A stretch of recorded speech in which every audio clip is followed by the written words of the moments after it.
Section 1. You will hear a conversation about a language course. Good morning, Borgheimer Language Courses. How may I help you? Oh yes, I contacted you some time ago about following a German course in Germany, and you advised me to take your placement test before we go any further. Well, I've done that now, so I'd like to go ahead with booking the course for this summer, if that's possible. Certainly, sir. You said you took the placement test. What was the result? I was placed at the O3 level. O3. Right. That's lower intermediate. Fine, Mr. Petterson. John Petterson. Could you spell that for me, please, Mr. Petterson? P-E-T-T-E-R-S-S-O-N. That's a double T and a double S. Am I right? That's right. Now, could I ask you where the course takes place? Well, we offer courses in Hamburg and Berlin. For your level, there's never a problem. There are always plenty of people for the intermediate classes. Oh dear.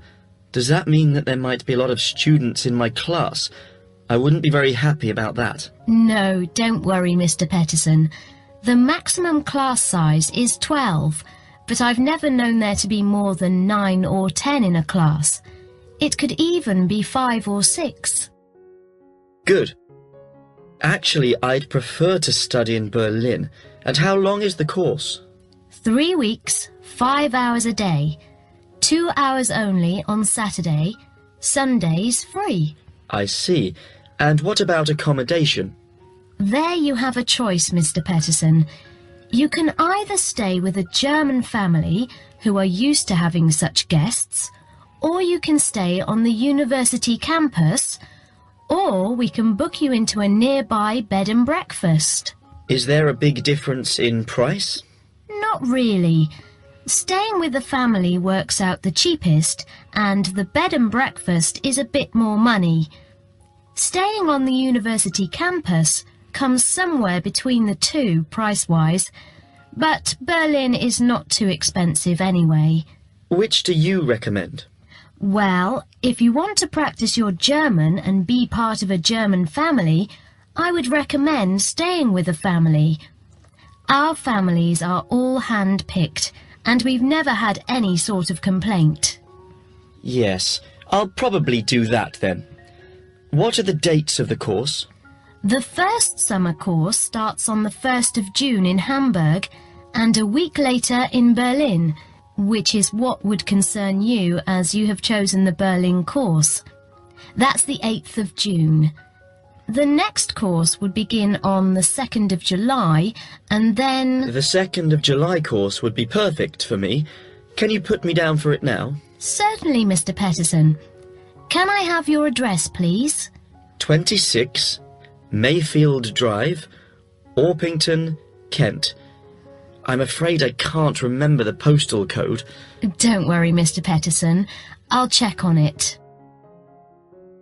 There are a couple of other things I'd like to ask. Certainly. What do I need to bring on the course? Well, apart from the obvious, you'll need our textbooks. I'll email you the name and publisher. You should be able to find it in your local bookstore. If you do have problems, call me or email me and I'll see what I can do.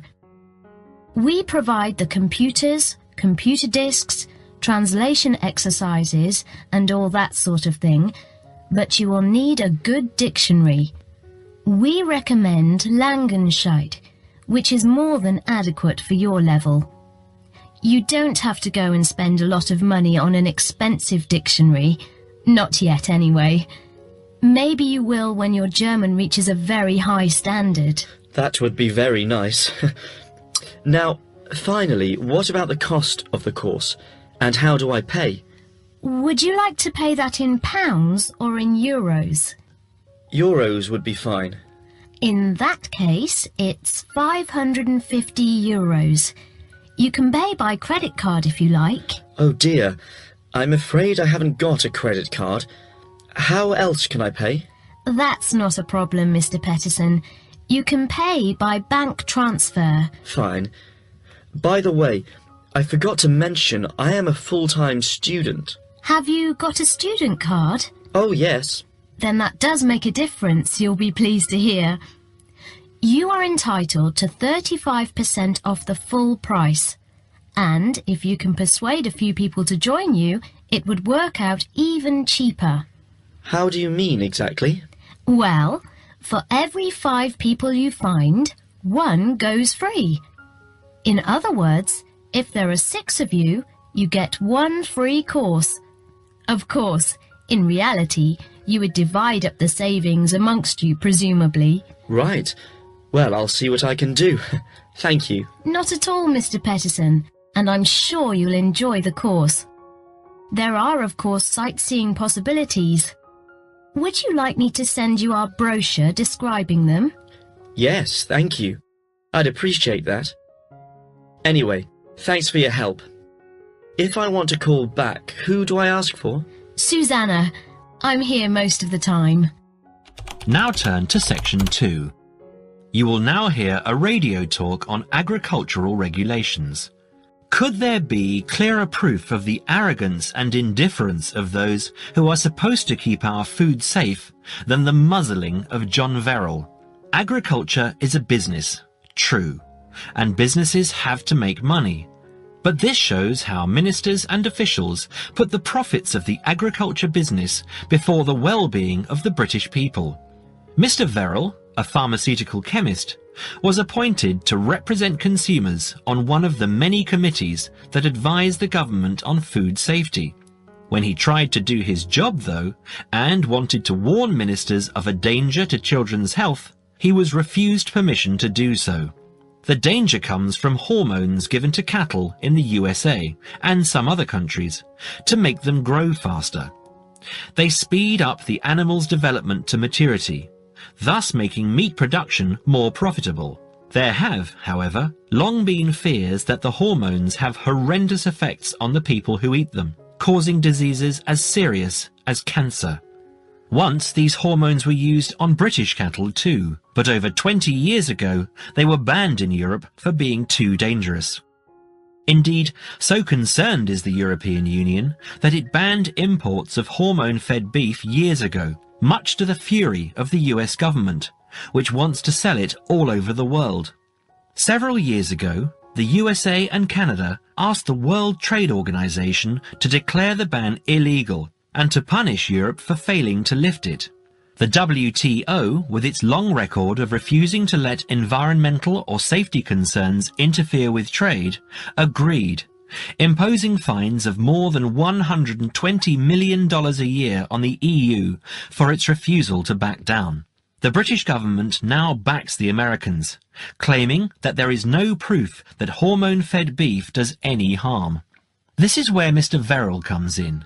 He is very angry with the government, especially as their claim comes out just after a Danish study shows that growth hormones are 200 times more dangerous than was previously thought. Worried by these findings, Mr. Verrill spoke to government representatives, who did nothing. Not only that, but they have not been testing beef which is imported, which, by law, they are required to do.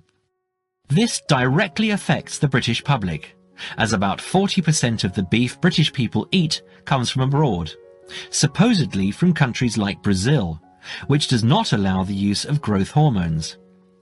Brazilian beef is stocked by some British supermarkets and widely used in catering. Yet, when a Brazilian farm was recently visited by EU inspectors, a large stockpile of this banned substance was found. This is not the first food scandal we have had in our country. Take the present concern over a well-known chocolate company.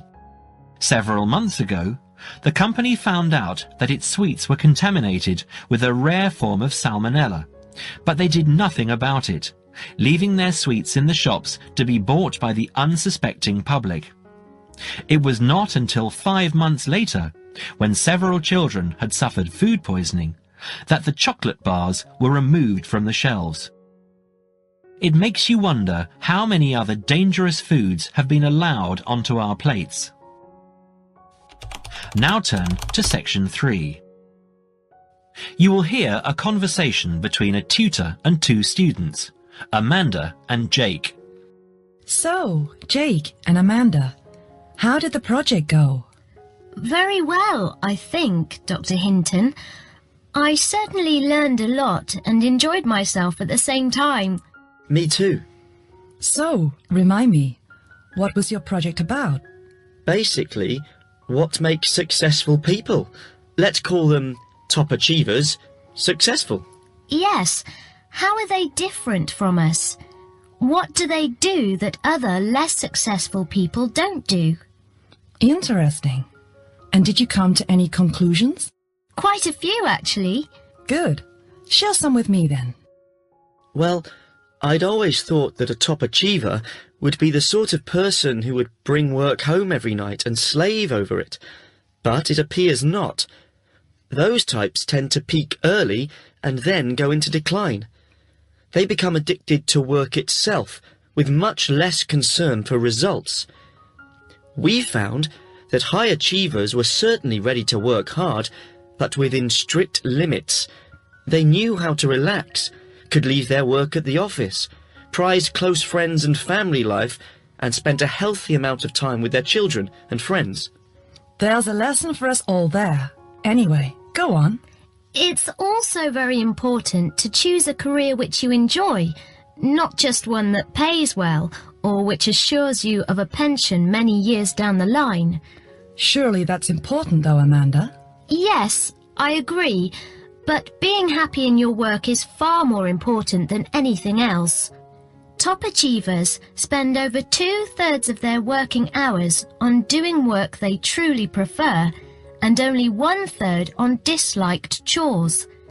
They want internal satisfaction, not just external rewards such as pay rises and promotions.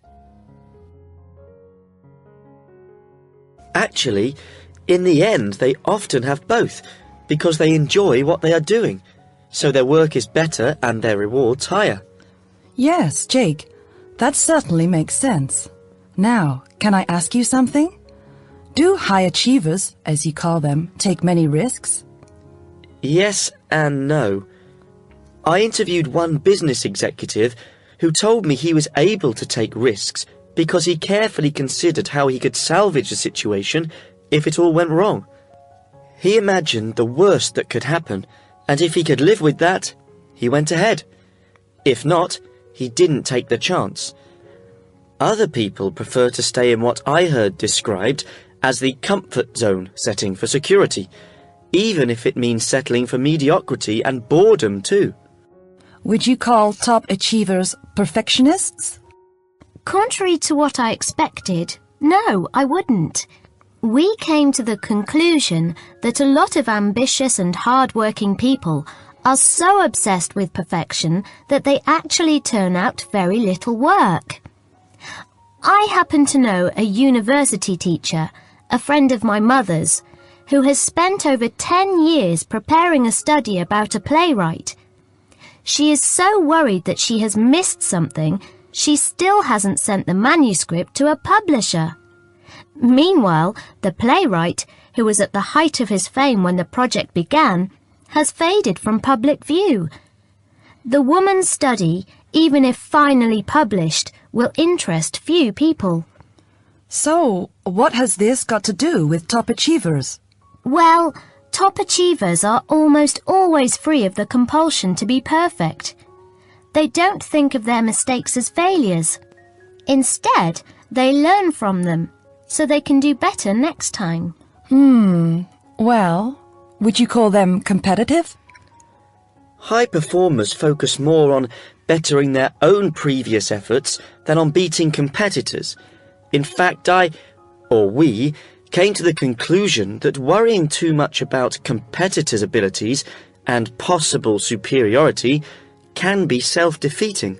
Yes, and we found that top achievers tend to be team players rather than loners.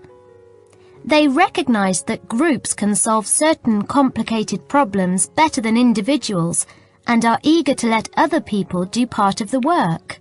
Yes, loners, who are often over-concerned about rivals, can't delegate important work or decision-making. Their performance is limited because they must do everything themselves.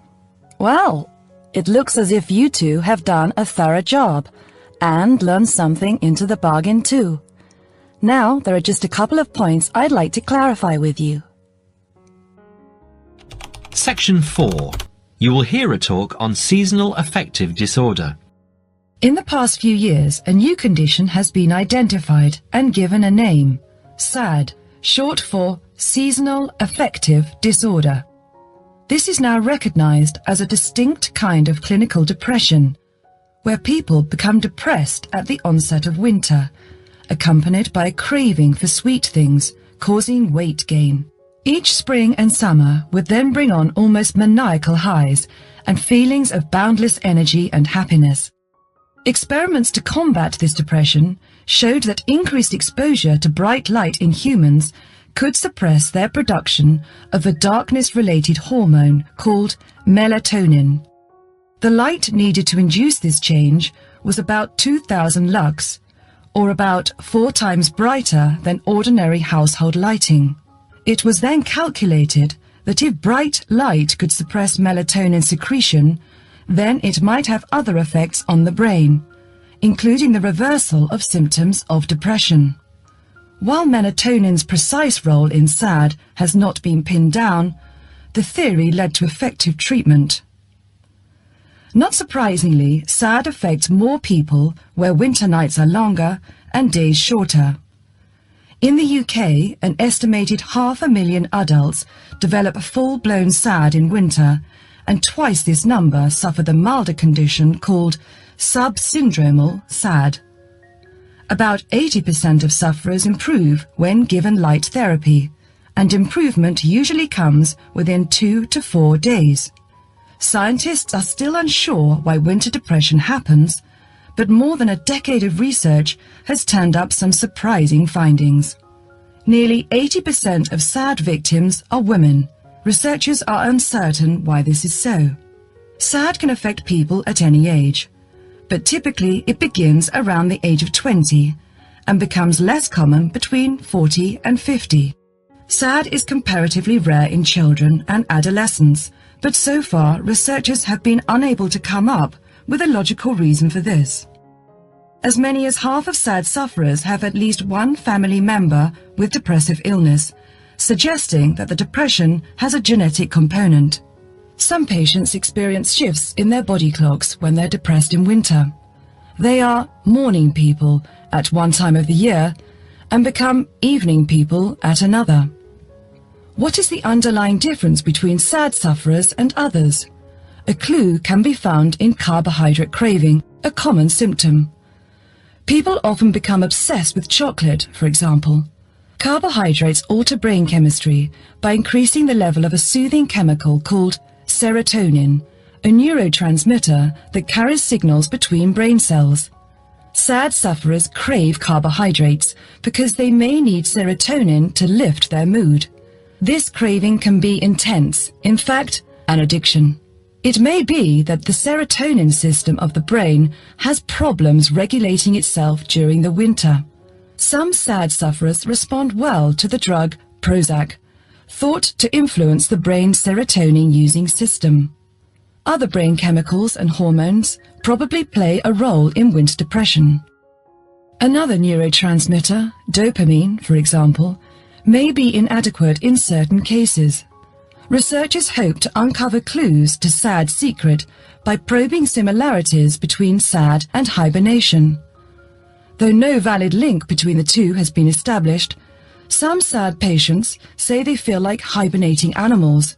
SAD sufferers tend to put on fat in autumn and early winter, roughly the time when such hibernators as bears and squirrels do. That is the end of section 4. You now have half a minute to check your answers.